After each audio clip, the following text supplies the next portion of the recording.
Bismillahirrahmanirrahim. Assalamualaikum warahmatullahi wabarakatuh.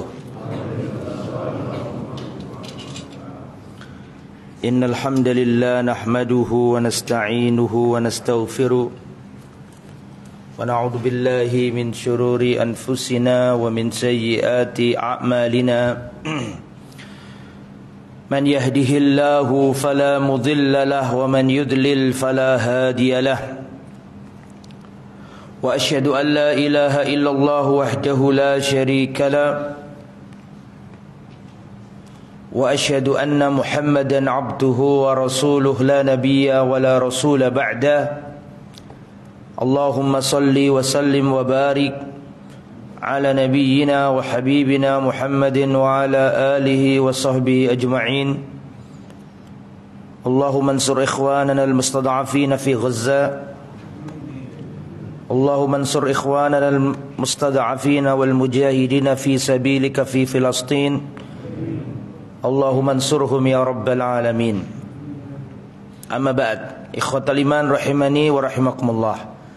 Alhamdulillah, kembali dipertemukan Allah di masjid yang mulia ini.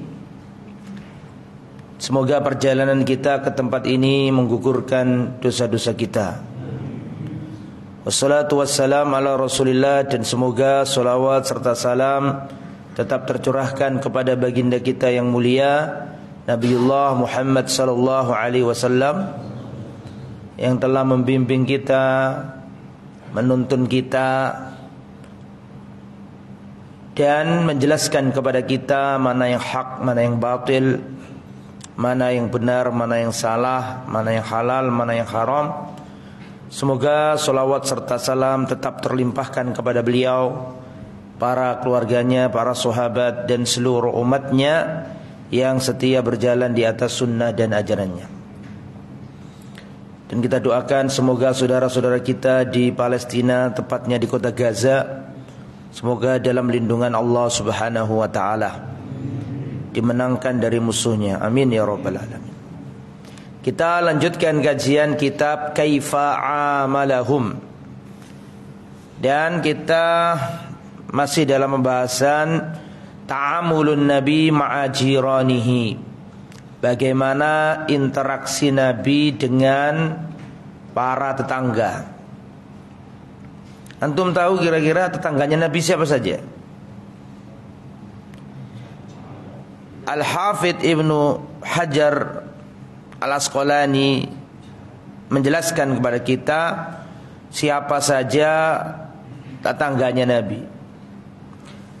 Tetangganya Nabi ya ada yang di Mekah, ada yang di Madinah. Tentunya tetangga Nabi yang di Mekah beda dengan tetangga Nabi yang di mana? Di Madinah. Adapun tetangga Nabi yang di kota Mekah, jadi masih banyak orang-orang kafir berarti. Tetangganya Nabi adalah pamannya sendiri, Abu Lahab.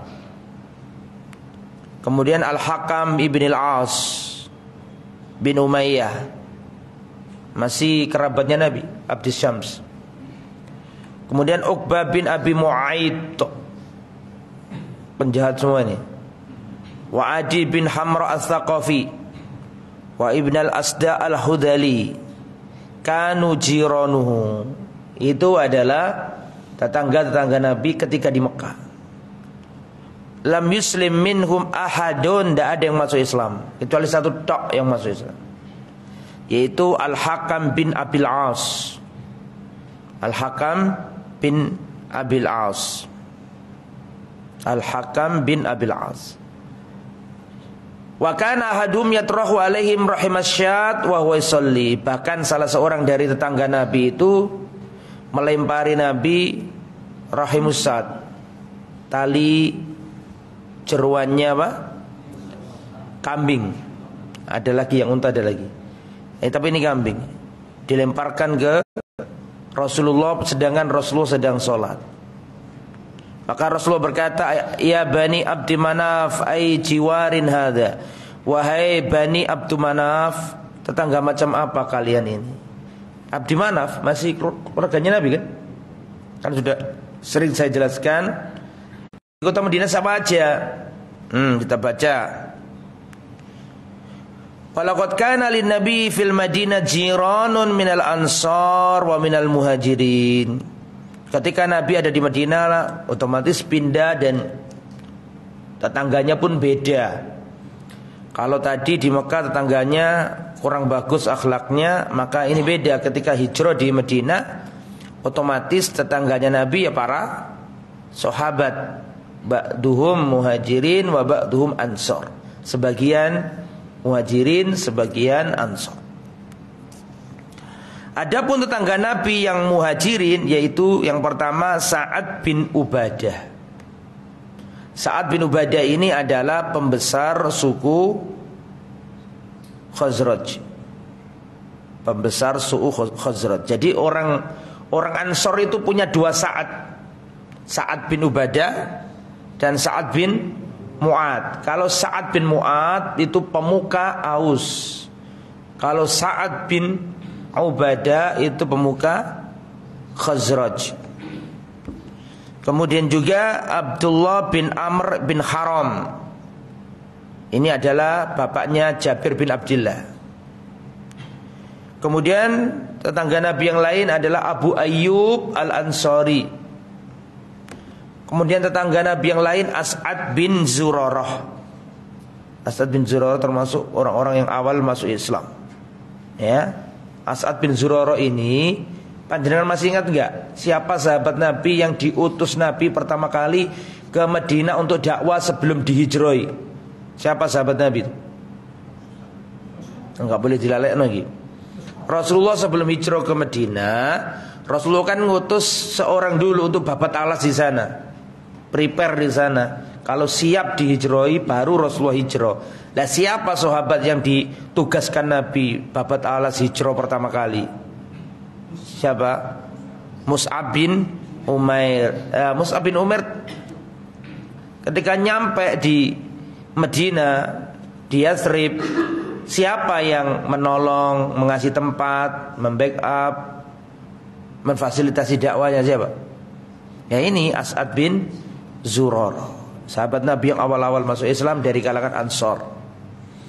Nah, itu yang Ansor ya, yang jadi tetangganya Nabi yang Ansor itu Sa'ad bin Ubadah, Abdullah, bapaknya Jabir bin Abdullah, kemudian Abu Ayyub Al-Ansari, kemudian As'ad bin Zurarah. Kemudian Nabi juga punya tetangga dari kalangan apa? Muhajirin, betul? Siapa aja tetangganya Nabi dari kalangan Muhajirin? Abu Bakar, kemudian Ali, kemudian Al-Abbas, pamannya Nabi, wa ghairuhum, dan selainnya. Itu dulu sudah kita jelaskan. Nah, tapi ada sebagian kecil dari pembahasan tetangga yang belum saya sampaikan. Qala al-muallif rahimahullah wa kana yahtamilu min jiranihi. Rasulullah itu orang yang sabar menghadapi rintangan atau dari tetangganya. Jadi Rasul itu sabar kalau disakiti tetangganya. Ya, Rasulullah itu punya sifat sabar kalau ada hal yang tidak enak dari saudaranya atau dari tetangganya.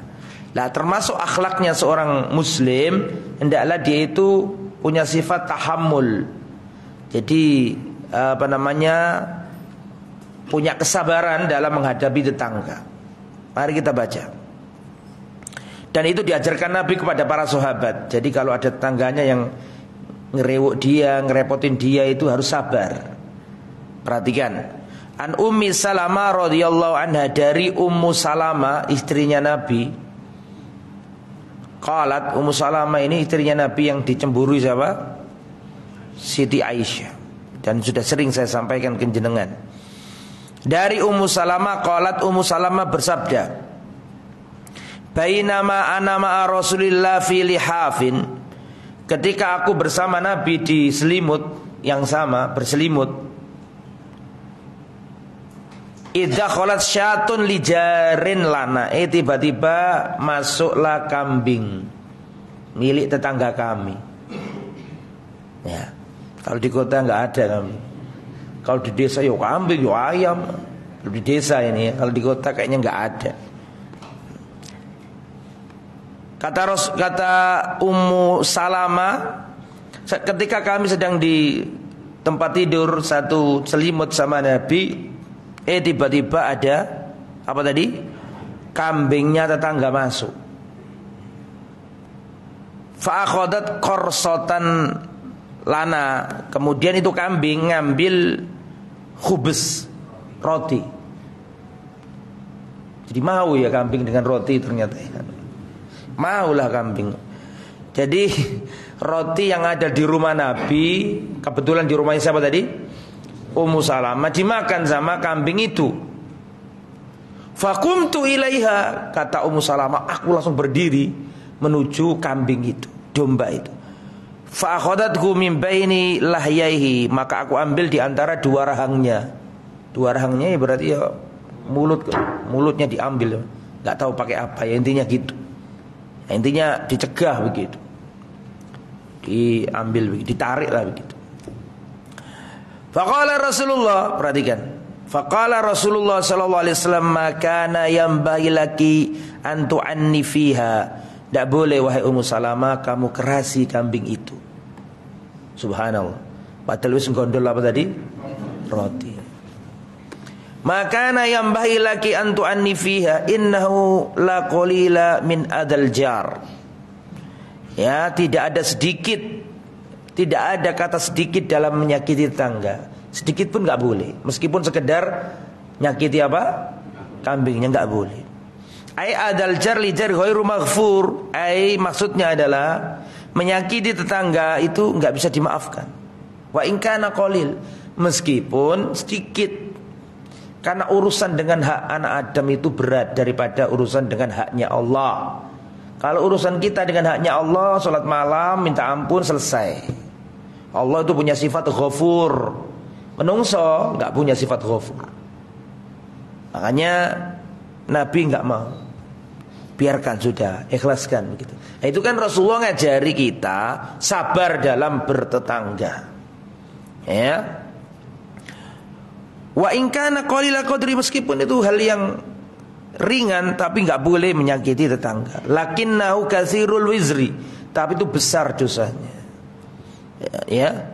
Perhatikan, wahtimalu adal jar, sabar dari gangguan tetangga dan membalas kejelekan tetangga dengan kebaikan.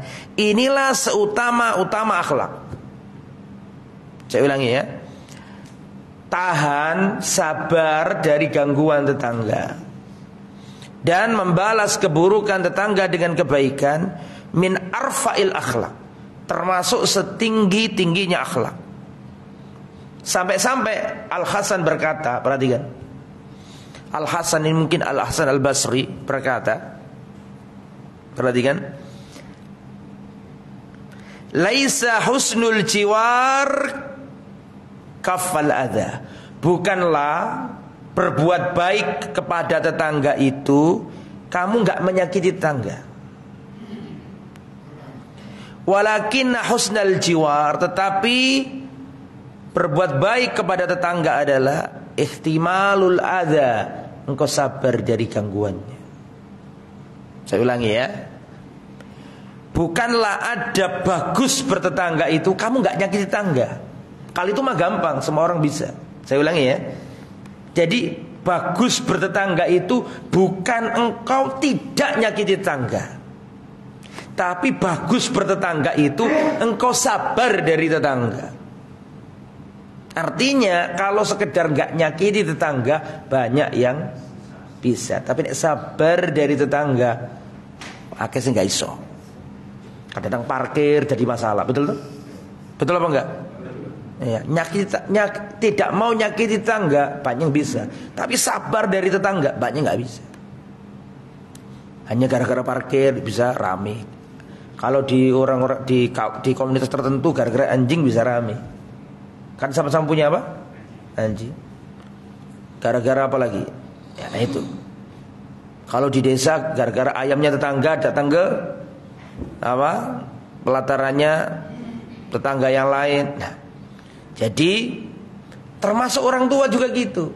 Bakti kepada orang tua itu bukan sekedar kamu berbuat baik sama orang tua. Itu mah banyak bisa. Sabar berbuat baik kepada orang tua yang paling inti adalah sabar darinya. Ya kayak ini sama. Saya ulangi ya. Intinya bertetangga yang baik itu bukan engkau tidak menyakiti tetangga, tapi baik bertetangga adalah yang paling inti apa tadi? Sabar dari gangguannya. Sama orang tua itu kalau sudah tua, bakti yang paling inti adalah sabar dari orang tua. Soalnya kalau berbuat baik tidak nyakiti kok gampang, akeh sing iso. Tapi nek orang tua sudah tua terus sabar darinya itu banyak yang tidak bisa. Makanya di sini dikatakan laisa husnul jiwar kafal adha. Bukanlah bagus bertetangga itu dengan kamu tidak menyakiti tetangga. Itu mah banyak yang bisa. Tetapi bagus bertetangga yang paling inti adalah engkau sabar dari gangguannya. Terus selanjutnya wa ja'ala kalamal jiran mikyasu ma'rifatir rajulil muhsin minal musi.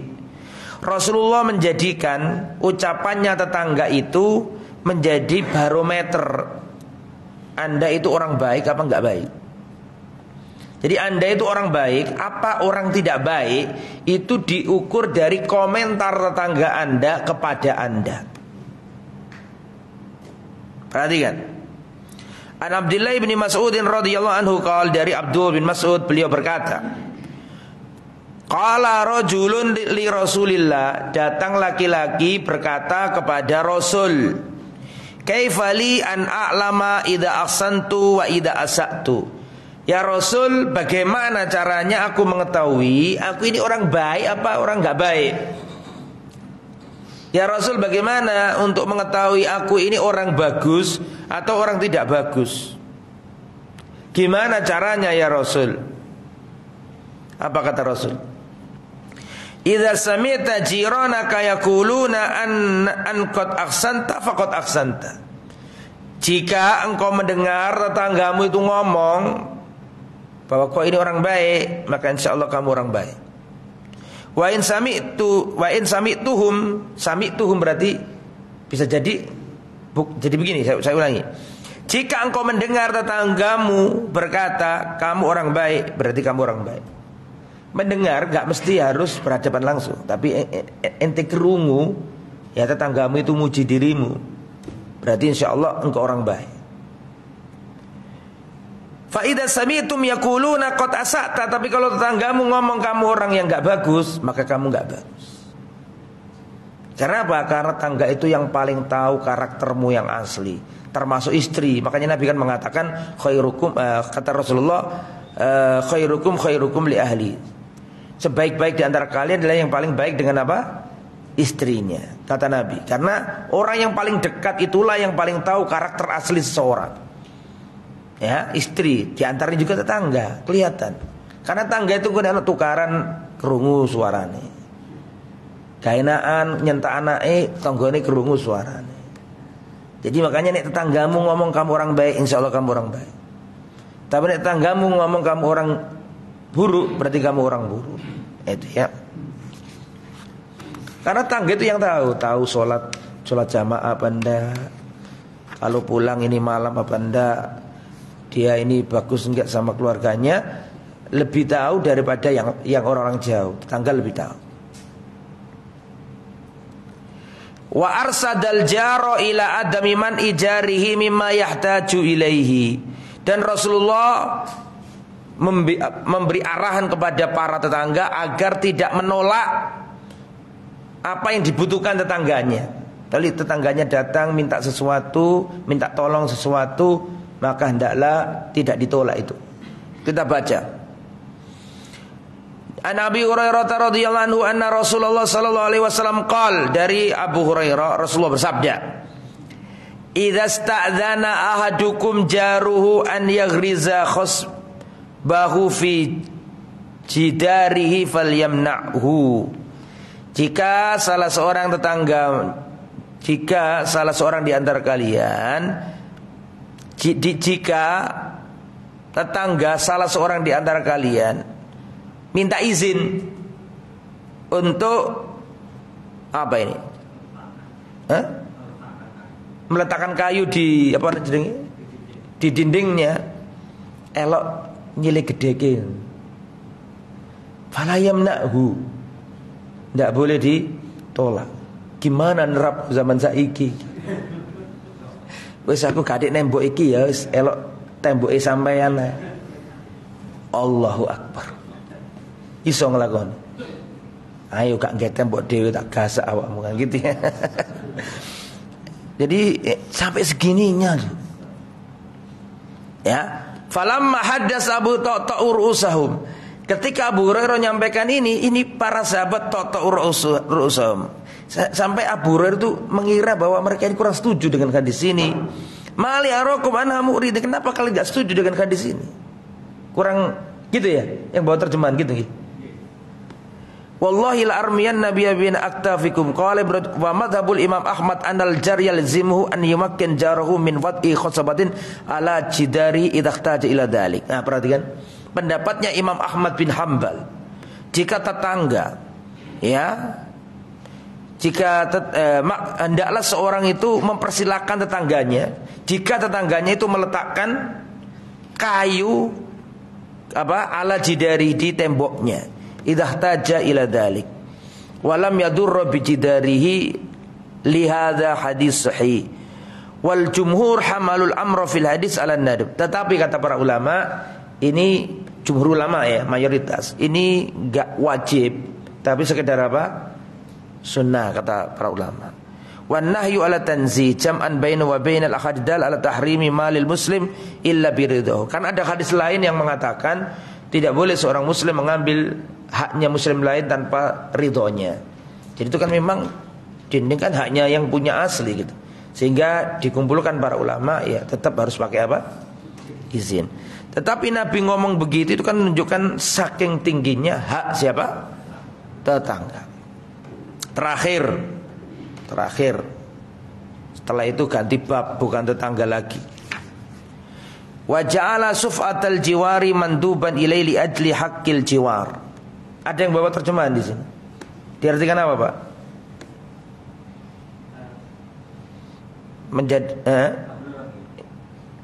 Enggak, yang terakhir, bab yang terakhir. Setelah perkataan Abu Hurairah. Beliau juga menerangkan untuk menawarkan tetangga membeli rumah kita sebelum menjual kepada orang lain. Ya, itu dalam bahasa fikihnya syuf'ah. Syuf'ah itu jadi kalau misalnya jenengan gak butuh rumah itu gak boleh ditawarkan ke orang lain. Yang ditawari dulu harus siapa? Tangga. Termasuk tambak, sawah, apalagi pemilik saham. Loh, nek mobil wallahu alam. Kayak pemilik saham loh, Pak. Misalnya perusahaan ya, pemegang saham ada berapa contohnya? Pemegang saham ada 5 misalnya ya, atau 10 misalnya. Maka yang punya saham kalau mau melepas tidak boleh dijual ke orang lain. Harus dijual ke sesama pemilik saham. Itu maksudnya. Nah, termasuk rumah. Kalau jenengan mau jualan, maka ditawarkan dulu kemana? Tangganya dulu. Itu hakus suf'ah namanya. Termasuk punya tambak. Punya tambak misalnya kok aku wis tua gak iso nambah. Terus ngomong ke tetangganya mau beli gak? Tetangganya dulu, jangan sampai dijual ke orang lain. Terus tetangganya ngomong gini, loh gak ngomong-ngomong. Harusnya kan kalau ditawarkan ke saya juga mau. Nah, tetangga itu punya hak itu. Termasuk rumah, termasuk apa lagi tadi? Tambak, sawah. Saking agungnya hak siapa? Tetangga. Bahkan dulu sudah kita sampaikan ke panjenengan, sampai-sampai Rasul mengira bahwa tetangga itu akan apa? Punya hak waris. Karena saking seringnya Jibril ini apa? Mewanti-wanti agar Nabi Muhammad berbuat baik kepada tetangga. Selesai. Nah, sekarang bab baru. Apa sekarang? Ta'amulun Nabi sallallahu alaihi wasallam ma'adh-dhuyuf wal mustadhifin. Ya, bagaimana seni interaksi Nabi dengan para tamu atau orang yang menyambut tamu. Tuan rumah maksudnya. An-nabiyyu mudhifan, bagaimana Rasulullah ketika menjadi tuan rumah. Wa kana an-nasu ajwadan nas, Rasulullah itu orang yang paling dermawan. Jadi kalau ada sahabatnya yang datang, itu Rasulullah itu berusaha memberikan yang terbaik. Pernah Abu Hurairah ini termasuk ashabus suffah. Apa ashabus suffah itu? Ashabus suffah, ya sahabat-sahabat yang nggak punya rumah, ngemper di mana? Di Masjid Nabawi. Di antaranya Abu Hurairah. Abu Hurairah ini dalam kondisi lapar yang sangat luar biasa, dan kita tahu ashabus suffah itu kan nggak punya, dia miskin, fuqara. Ashabus suffah nggak punya ladang, nggak punya dagangan, hidupnya di masjid, hijrah. Ya kan mereka hijrah, namanya orang hijrah. Kayak orang penduduk Gaza ini misalnya. Ya, terus hijrah, nggak bawa apa-apa. Dan sekarang nggak bisa hijrah kemana? Wong ditutup semua ya kan? Diblokade semuanya. Subhanallah. Semoga Allah menolong. Nggak ada yang nolong kecuali Allah Subhanahu wa taala. Ya. Karena diblokade semua. Nah, misalnya begitu ya. Terus misalnya dibuka lah, anggaplah dibuka di Rafah misalnya. Hijrah kan seadanya. Orang rumahnya hancur, apanya hancur kan gitu kan. Nah dulu sahabat juga gitu, diusir dari Mekah, hijrah ke Madinah. Di Madinah nggak bawa apa-apa. Tidak semua orang itu punya kecakapan dalam bekerja kan. Sedangkan modal tidak ada, rumah ditinggal ya, sehingga ada sebagian sahabat Nabi yang hidup di mana? Ngemper di masjid. Salah satunya siapa? Abu Hurairah. Gak ada makanan, tidak ada apa. Suatu saat Abu Hurairah ini lapar banget, tapi nggak mungkin dia minta, nggak mungkin. Sahabat itu kan punya izzah, punya iffah, nggak mau meminta-minta. Ya kecuali kalau dikasih diterima, tapi kalau minta itu berat. Maka Abu Hurairah ini gimana caranya dapat makan tapi tanpa meminta? Maka Abu Hurairah datang ke Abu Bakar. Ya, datang ke Abu Bakar, tanya agama, ngobrol ini, ngobrol itu, dengan harapan Abu Bakar tuh ngomong, ayo Abu Hurairah sudah makan belum? Ayo ke rumahku. Tapi pada waktu itu Abu Bakar nggak paham. Padahal Abu Bakar biasanya paham masalah kayak gitu, nggak paham, nggak berhasil. Terus datang Umar. Datang siapa? Umar. Akhirnya Abu Hurairah juga menemui Umar. Jak ngobrol, bertanya tentang masalah agama. Kan lebih senior jauh. Senior siapa? Abu Bakar dan Umar. Bertanya tentang agama, dengan harapan diajak makan. Karena minta makan gak mungkin, sahabat itu malu ya. Dengan harapan diajak makan. Tapi Umar belum ngeh apa yang diinginkan oleh Abu Hurairah. Gak berhasil lah dua orang itu. Sampai datanglah Rasulullah Sallallahu Alaihi Wasallam. Datang ke Rasul, tanya ini, tanya itu. Rasul tahu bahwa Abu Hurairah itu lapar. Bukankah kamu dengan apa teman-temanmu apa namanya, Ashabul Kufa itu lapar? Panggil semua Ashabul Kufa, ayo kita ke rumahku. Jadi akhirnya paham tuh. Kedermawan Rasul dalam menyambut tamu, ini kan judulnya gitu nih. Akhirnya seluruh Ashabus Suffah itu mohon maaf keliru. Jadi Rasulullah Sallallahu Alaihi Wasallam mengajak siapa tadi? Abu Hurairah ke rumah beliau, dan rumahnya Nabi sama masjid kan dekat. Ya, yaitu panggil Ashabus Suffah. Ya, katanya Abu Hurairah dalam hati, mbok yo aku dulu gitu. Enggak, Ashabus Suffah disuruh panggil masuk ke rumah Nabi. Setelah itu disuruh ngambil semua, didisik. Baru terakhir Abu Hurairah. Ini hadis diletakkan oleh para ulama bagaimana sahabat itu sami'na wa ata'na. Padahal dipikir-pikir harusnya Abu Hurairah yang duluan gitu. Tapi di situ Abu Hurairah tidak ngomong sedikit pun. Akhirnya makan semuanya. Nah, itu maksud saya, Rasulullah itu orangnya sangat penyayang dengan sahabat. Bahkan Rasulullah menganjurkan kepada, kan di antara hadis-hadis yang diucapkan Nabi ketika sampai di Madinah, apa? Hadis apa? Ketika pertama-tama datang ke Madinah, ada hadis yang diucapkan Nabi. Afsus salam. Itu yang didengar Abdullah bin Salam pertama kali itu. Ada orang Yahudi namanya Abdullah bin Salam. Dia ini paham Taurat, apal isinya Taurat. Ya kalau zaman sekarang ya rabi dia ini. Khacham, ya. Rabi itu beda dengan pendeta, karena rabi itu menikah. Rabi bukan pendeta, beda. Rabi itu ulama Yahudi tapi. Lah, diriwayatkan dari Abdullah bin Salam. Abdullah bin Salam ini kan tokoh Yahudi, tapi orangnya jujur, orangnya baik. Dia ini membaca Taurat, bahwa dalam Taurat itu akan ada nabi akhir zaman di kota Madinah. Tapi di saat seperti itu, kalangan Yahudi mendengar bahwa ada seorang nabi hijrah dari Mekah ke Madinah. Kan penasaran, siapa namanya? Abdullah bin Salam, bener enggak ini nabi? Maka ketika nabi datang, didatangi sama Abdullah bin Salam. Dari kejauhan dilihat sama Abdullah bin Salam, lihat wajahnya Abdullah bin Salam, kesan pertama itu bagus dan mengatakan ini bukan wajah pendusta, ini wajah yang baik. Setelah itu didekati, didengarkan. Ya kebetulan yang pertama kali disampaikan nabi itu hadis yang berbunyi ayyuhan nas afsus salam wa at'imut ta'am wasilul arham wasallu bil laili wan nasu niyam tadkhulul jannata bisa. Wahai manusia, tebarkan salam, berikan makanan. Kenapa? Apa korelasinya? Kenapa Nabi kok nyampaikan hadis ini di awal-awal hijrah? Kenapa? Kira-kira apa? Karena orang muhajirin gak punya apa-apa. Makanya orang Ansor diingatkan Nabi, berikan makanan. Nah, siapa yang ngasih makanan? Hartanya ditinggal di mana? Di Mekah dirampas orang kafir Quraisy, rumah-rumahnya, dagang-dagangannya diambil sama suku Quraisy yang kafir itu pada waktu itu.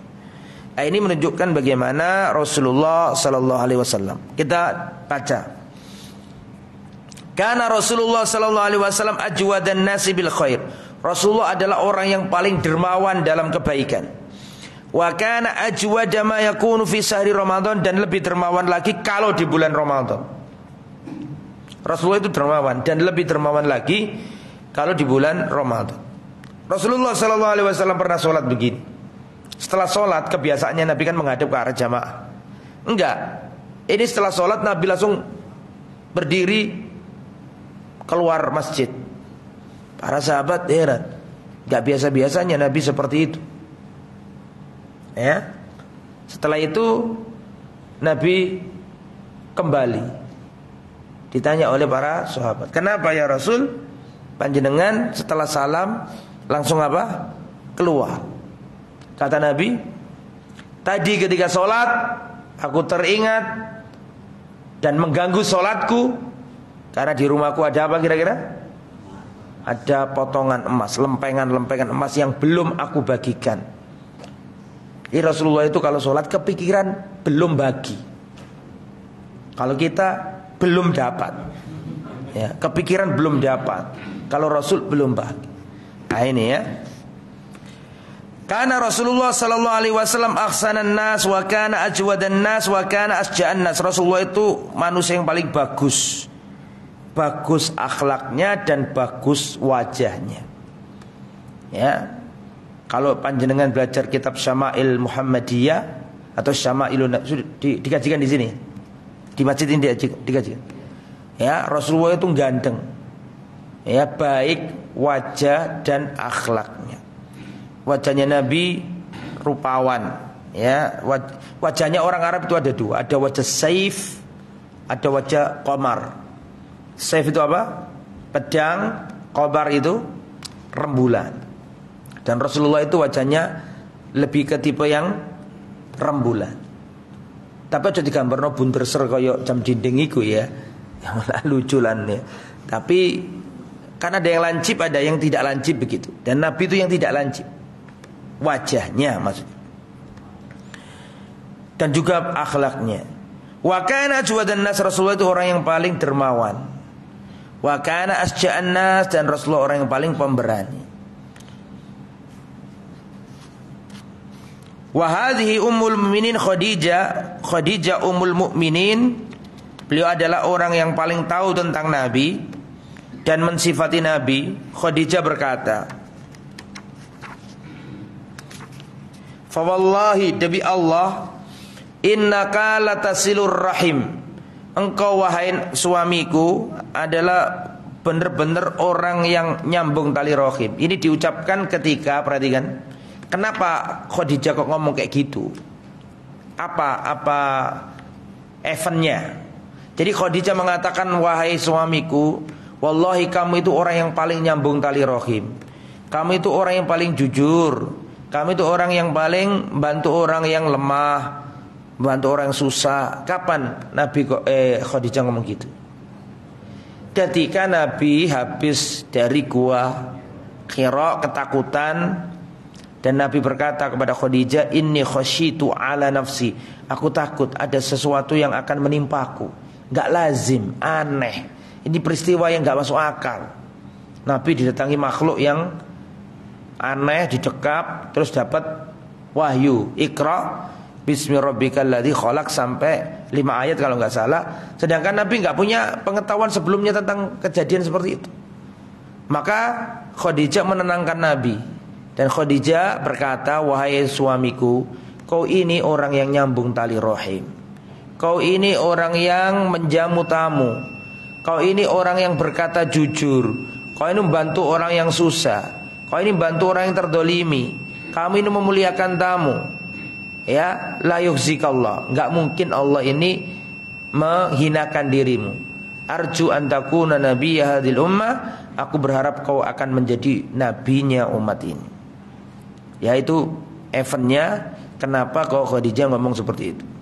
Jadi Rasulullah adalah orang yang bagus dalam menyambut tamu. Wa tajalla adabuhu wa husnu ta'amulihi ma'an nabi was-sawa'un adhafahum ila ta'amin aw adhafuhu. Ya. Diterangkan, innallaha karimun yuhibbul karam wa yuhibbu ma'alil akhlaq wa yakrahu safsafiha. Sesungguhnya, kata Rasulullah, sesungguhnya Allah itu karim.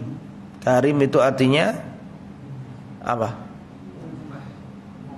Karim, loman. Nah, betul. Innallaha karim. Karim itu loman. Loman apa bahasa Indonesia? Ya, murah, gampang loh. Ya, Rasulullah itu karim. Ya, bisa diartikan mulia juga karim, tapi maksudnya karim di sini apa? Loman, pemurah, dermawan. Nah, innallaha karim yuhibbul karam. Allah itu karim, dermawan, yuhibbul karam, senang dengan kedermawanan. Wa yuhibbu ma'alil akhlaq, dan Allah itu senang dengan ketinggian akhlak. Dan Allah membenci akhlak yang rendah. Ya, dan akhlaknya Rasulullah tinggi. Ya, kita harus mencontoh Rasulullah sallallahu alaihi wasallam. Ma taraka Rasulullah ingda mautir dirhaman. Ketika Rasulullah wafat, tidak meninggalkan 1 dirham pun, tidak ada.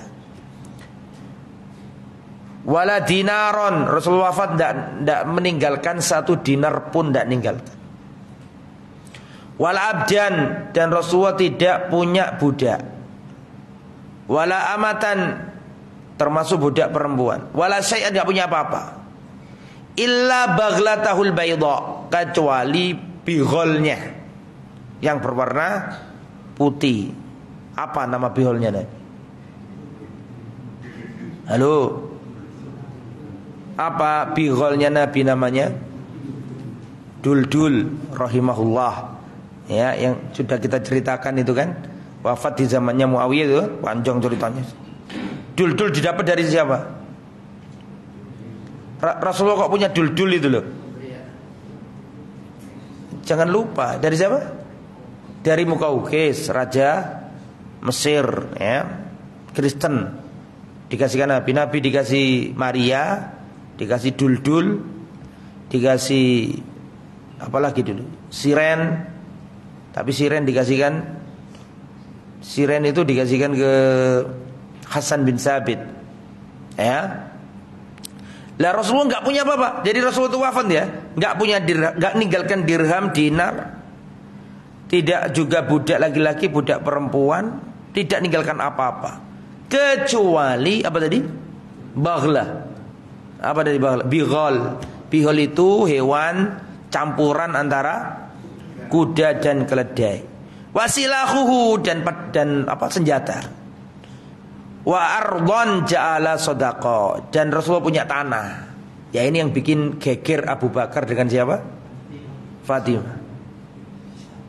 Jadi Rasulullah wafat, itu Fatimah sama Abu Bakar kainaan, siwa-siwaan. Ini yang selalu diangkat-angkat oleh orang Syiah. Jadi Rasulullah itu wafat punya tanah Fadak. Tanah Fadak itu di Khaybar. Setelah Rasulullah menaklukkan Khaybar, ada tanah di situ. Tanahnya Nabi. Kemudian setelah Rasul wafat, Siti Fatimah merasa itu warisannya ayahnya, kok belum dikasihkan sama Abu Bakar. Maka datanglah siapa? Siti Fatimah kepada Abu Bakar, wahai Khalifah Rasul, itu ayahku punya tanah, kok gak dikasihkan ke aku? Aku kesini minta jatah tanah ayahandaku. Lah Abu Bakar ini kan orang yang tidak mau menyelisih keputusan Nabi sedikit pun, betul? Abu Bakar mengatakan, wahai Siti Fatimah, ya seakan-akan Abu Bakar ngomong gini, wahai Siti Fatimah, keluarganya Nabi lebih aku cintai daripada keluargaku sendiri. Hanya saja dalam masalah ini, aku sendiri, wahai Siti Fatimah, mendengar bapakmu berkata, mendengar Rasulullah berkata, nahnu ma'asirul anbiya lam nuwaris, kami para nabi tidak mewariskan harta. Ma taroknahu shadaqah, apa yang kami tinggalkan otomatis menjadi sedekah.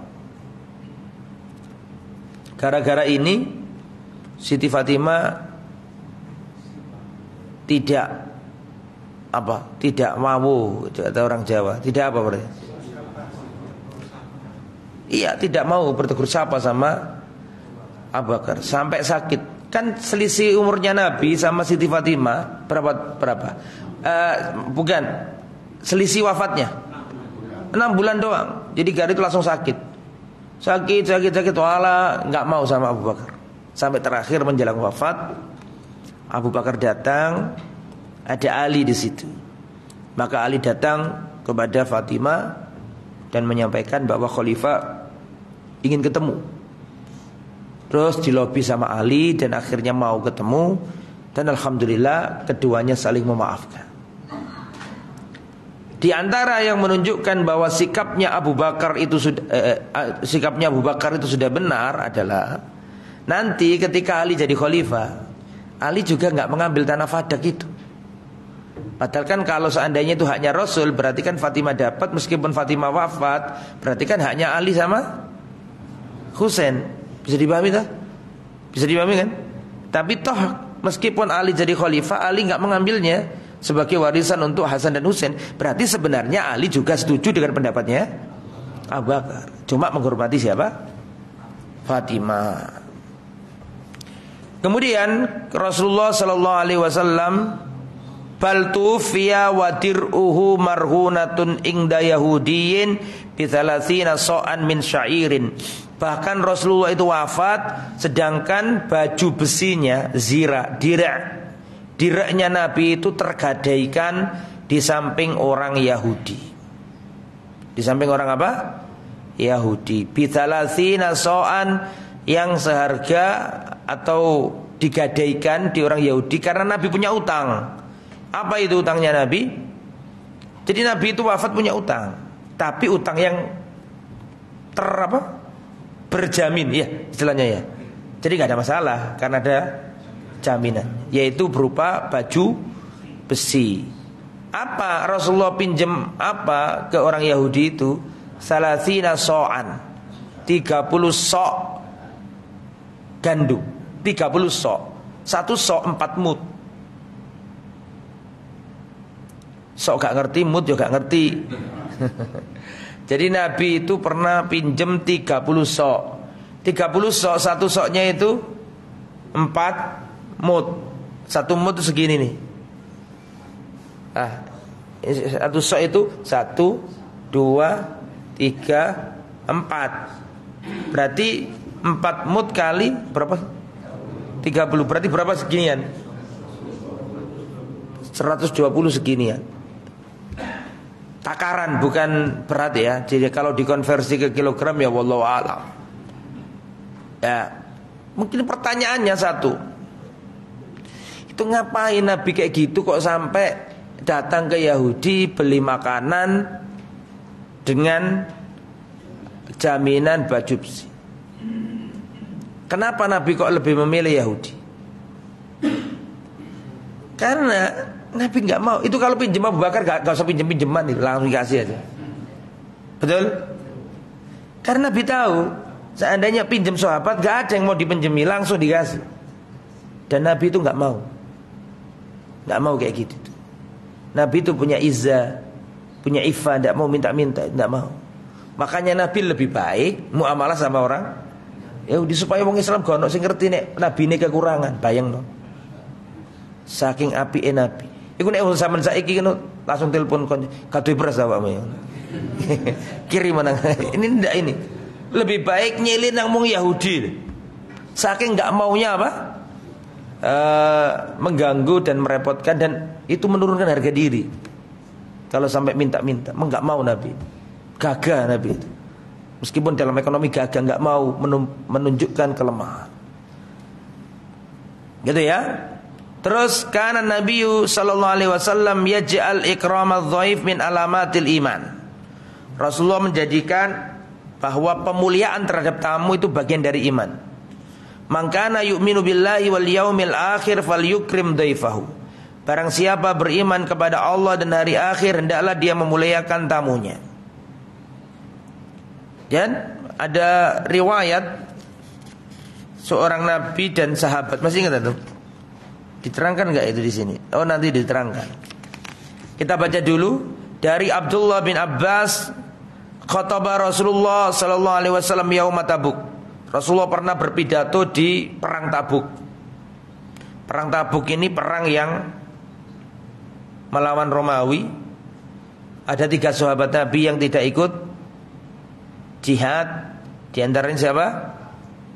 Ka'ab bin Malik dan yang lainnya.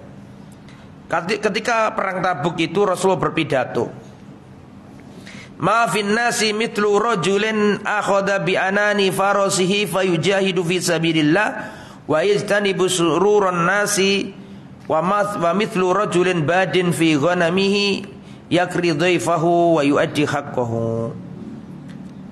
Tidak ada manusia seperti seorang laki-laki yang mengambil tali kekang kendaraannya, kudanya, untuk berjihad di jalan Allah. Tidak ada lelaki manusia yang seperti seorang yang mengambil tali kekang kudanya untuk berperang di jalan Allah. Wa yajtanibu sururon nas, kemudian dia menjauhi kejelekan-kejelekan manusia. Maunya yang baik-baik aja. Dia ahli jihad, maksudnya itu ahli jihad, dan gak mau yang jelek-jelek, yang bagus-bagus. Wa mithlu rajulin badin fi ghanami, dan seperti orang pedalaman yang dengan apa? Domba-dombanya. Wa yakri dhaifahu, dan dia memuliakan tamunya. Wa yuaddi haqqahu. Jadi Rasulullah memuji orang yang punya kambing banyak, terus kalau orang datang disembelih, peruntukkan ke tamunya, itu Nabi senang orang yang seperti itu. Kemudian Lailatul Dhaifi haqqun ala kulli muslim. Malam untuk tamu, bermalam untuk tamu itu hak wajib bagi seorang muslim. Jadi kalau seorang datang kepada rumahmu, kerabatmu, tetanggamu, temanmu di kampung, datang ke Surabaya, maka itu wajib bagimu untuk menampungnya malam itu. Itu wajib. Hakun, wajib. Jadi gak boleh wis sampean bu nanti terserah. Ya tapi delok-delok nek kos-kosane sak kamar ya. Ya jangan ditaruh di rumahmu, kasihan istrimu, ada istrimu kok. Ya kan gak bisa ya. Tapi kalau punya rumah yang mapan, maka wajib itu disuruh bermalam, gak boleh dibiarkan di luar. Terus faman asbaha bi fina'i fa huwa alaihi dainun, dan barang siapa di pagi hari ada tamunya di pelatarannya, maka itu utang baginya, harus ditunaikan. Artinya disuruh apa? Memuliakan. Jadi kalau ada orang datang ke rumahmu itu utang, harus dilunasi. Apa cara melunasinya? Menjamunya gitu. Jadi jangan datang terus ngobrol sama 1 jam tapi nggak ada suguhan apapun. Itu sampean punya utang namanya. Ya. Insa'a iqtada wa insa katarok. Nah. Kemudian ikhwatal iman rahimani wa rahimakumullah. In nazaltum biqaumin fa amiru lakum bima yanbaghi lidh-dhaif faqbalu fa illam yaf'alu fakhudhu minhum haqqadh dhaif alladhi yanbaghi lahum. Wa bayyana Rasulullah sallallahu alaihi wasallam miqdar dhiyafa fa hududiya. Rasulullah menerangkan ukuran jamu tamu gitu ya. Nah, gimana ukurannya ini jamu tamu ini? Sebentar. Ini. Rasulullah bersabda, "Man kana yu'minu billahi wal yawmil akhir falyukrim dhaifahu jaizatahu." Barang siapa beriman kepada Allah dan hari akhir, hendaklah dia memuliakan tetangganya, memberinya jaizah. Para sahabat gak paham apa jaizah itu ya Rasul. Jaizah itu kata Rasul, yaumuhu wa lailatuhu, malamnya dan siangnya. Wa dhiyafatu salasatu aqsamin, tamu itu ada 3. Fama kana wara'a dzalika fa huwa shadaqatun mohon maaf. Wa dhiyafatu salasatu ayyamin, dan tamu itu berhak mendapatkan 3 hari. 3 hari. Maksudnya gimana? Gak boleh nginep lebih dari? Iya. Wong sedina wis moh-moh kok sedina. Ya, misalnya ini, fama kana wara'a dzalika fa huwa shadaqah. Kalau lebih dari itu maka itu sedekah. Sedekah dari yang punya rumah. Tapi batasannya sebenarnya berapa tadi? 3 hari. Wala yakhilu lirajulin muslimin yuqimu inda akhi hatta yusimuhu. Tidak boleh seorang muslim berdiam di rumah saudaranya sampai membuat saudaranya berdosa. Para sahabat gak paham. Ya Rasul, bagaimana seorang membuat dosa pemilik rumah? Yaitu dengan cara dia tetap di situ sedangkan yang punya rumah sudah gak bisa menjamunya lagi. Artinya gak boleh ente tinggal di rumah orang sampai orangnya itu pegel sama ente. Ente membuat si punya tuan rumah jadi berdosa gitu loh, karena ngerasa nih kok dulurmu gak mulai-mulai lapo gini gitu. Misalnya. Ada gak kayak gitu? Ya, jelas ada ya. Duluri bojone misalnya. Oh gak mulai-mulai sih. Nanti ibarat saya misalnya loh. Ya, makanya di sini katakan wala yahilu lirajulin muslim, tidak boleh bagi seorang laki-laki muslim bertempat tinggal di rumah saudaranya hatta yusimau, sampai membuat saudaranya berdosa. Itu tadi gremeng, mangkel ya dan seterusnya. Jadi dikasih batasan berapa tadi? 3 hari saja. Sudah itu suruk? Sudah. Ya, sampai di sini. Besok masih dikit lagi kayaknya. Masih bab tetangga. Kok tetangga apa? Tamu. Ya, sallallahu alaihi Muhammad. Ada pertanyaan? Ada pertanyaan? Tidak ada ya? Kalau nggak ada kita cukupkan sampai di sini. Jazakumullah khairan katsiran. Subhanakallahumma bihamdika asyhadu an la ilaha illa anta astaghfiruka wa atubu ilaik. Wassalamualaikum warahmatullahi wabarakatuh.